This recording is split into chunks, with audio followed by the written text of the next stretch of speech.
Britain once built the finest heavy lorries on earth, but not every design was a triumph. Some engines destroyed themselves in under 60,000 miles. Some ideas should never have left the drawing board, and some failures helped kill the companies that built them. This is the countdown of Britain's 5 worst lorry designs, the machines that handed a proud industry to Scania and Volvo. Number 5. Number 5, the Bedford TM. Introduced in 1974, this premium heavy truck represented Bedford's boldest effort to dominate the UK long haulage sector. On paper, the vehicle was comfortable, refined, and genuinely competitive. But its bright future was completely undone by an ill-suited engine choice, the optional Detroit Series 71 2-stroke 5.8. Displacing 11.6 litres and pushing up to 300 horsepower, this high-revving power plant screamed at an astonishing 3,200 revolutions per minute, producing an ear-splitting howl that British drivers absolutely loathed. Alongside the physical fatigue caused by the engine's racket, the 2-stroke cycle proved ruinously thirsty.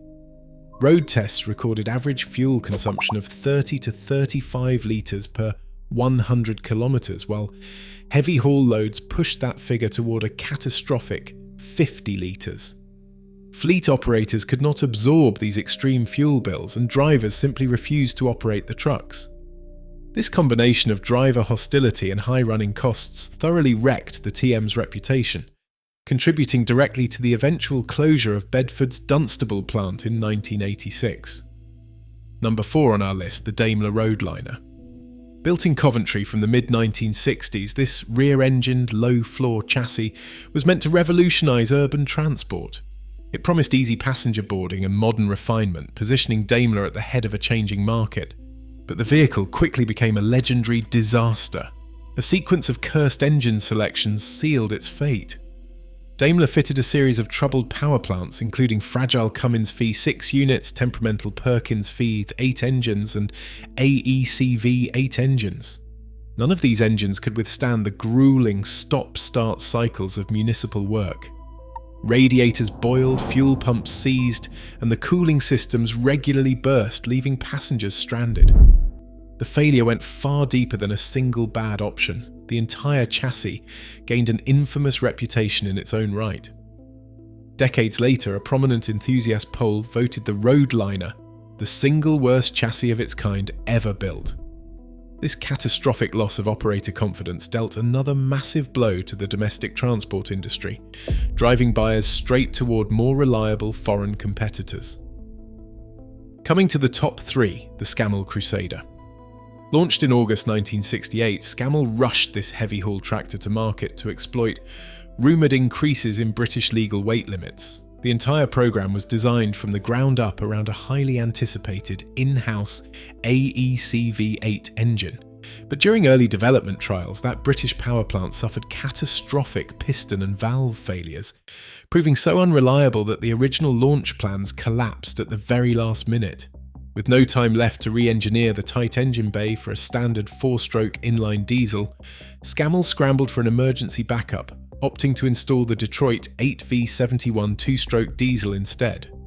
Squeezing this high-revving, screaming American engine into the Crusader kept the project alive, but it fundamentally compromised the truck. British operators detested the deafening exhaust noise and high fuel consumption of the 2-stroke cycle, causing domestic sales to flounder. The Crusader only survived because of massive military contracts for heavy equipment tank transporters and niche export orders such as trials in Tehran. Production managed to limp on until June 1981, but the Crusader remains a clear example of a potentially great truck that was sabotaged by rushed program planning before the first buyer ever turned the key. In second place, the AEC V8 800. In the late 1960s, the AEC aimed to revolutionise heavy haulage with a compact, high-output 12-litre V8 engine. Designed to generate up to 400 horsepower, the power plant promised unmatched speed and hauling capacity. Early production models delivered startling performance, easily conquering steep highway gradients and impressing drivers accustomed to sluggish inline-six diesels. But British Leyland rushed this ambitious design into production before completing basic durability trials. The technical consequences were immediate and devastating. Severe thermal stress caused head gaskets to fail, cylinder liners to wear unevenly, and engine blocks to crack under load. Lubrication failures routinely seized crankshafts, causing catastrophic engine failures at under 60,000 miles, a pathetic lifespan for a working commercial vehicle. The crisis quickly evolved from an engineering failure into a corporate disaster. Rather than investing the capital required to fix these fundamental design flaws, British Leyland management chose to cancel the entire 800 series program. This boardroom surrender destroyed the credibility of a legendary manufacturer.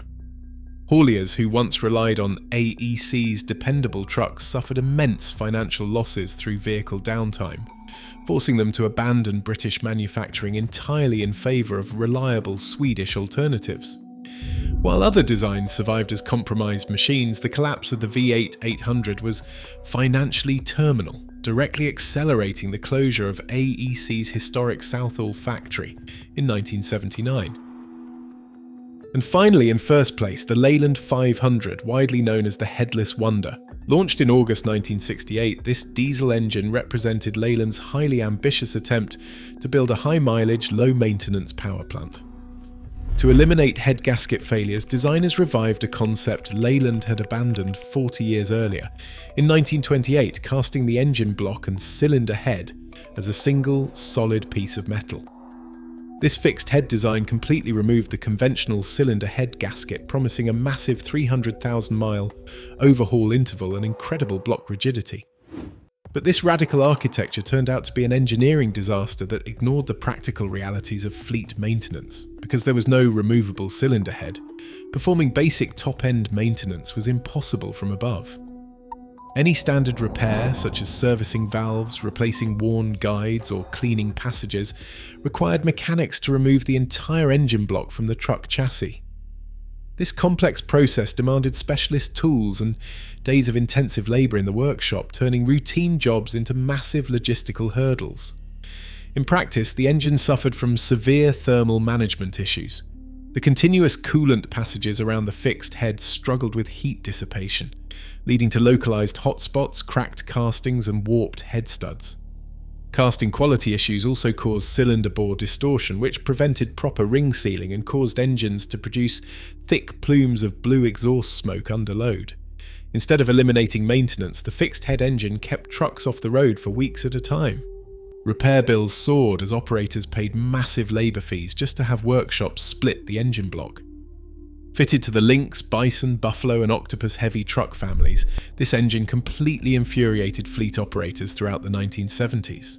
Competing Swedish manufacturers like Scania and Volvo continued to use highly serviceable, removable head designs which allowed fleet mechanics to perform quick top-end repairs in a single shift.